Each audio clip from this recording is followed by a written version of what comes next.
I'm standing here on a site in North County Wexford, approximately 100 kilometres southeast of Dublin and just east of the historic town of Ferns.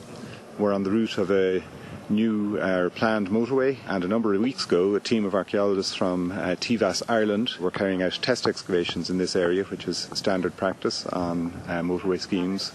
And they uncovered the remains of a previously unrecorded Bronze Age burial site. We're looking at a Bronze Age flat cemetery which contains a number of discrete burials, each of which contains cremations, and some of which we've already observed contain pots, all of which seem to be inverted, so they're turned upside down inside the pit.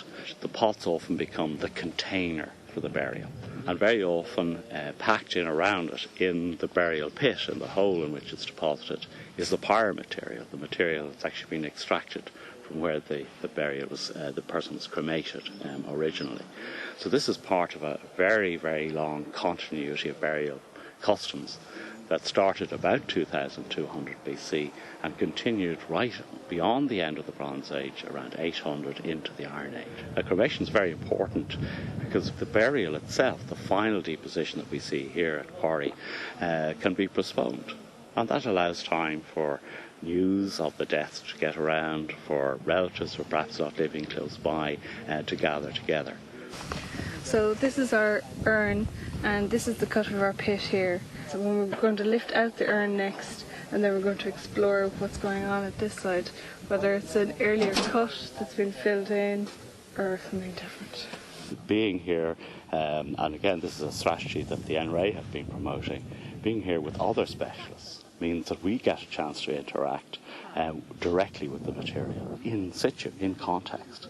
And there's far more information that can be then gathered from that process than the specialists just working in their own labs, dealing directly with the material at the end of the process. We would have thousands of examples of these kind of grains. Most of what we have, what's contained in the National Museum, for example, are from very old excavations which weren't scientifically conducted.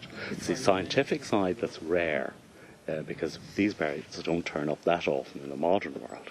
But they're adding to a very long tradition of the accumulation of this kind of evidence over the past 200 years. When it comes to cremations like this, especially in urns, they're really great because they have this protective quality over the remains. Because of the way human bone burns, it leaves, especially in fresh bone, a lot of fracture lines along which the bone can break up after deposition.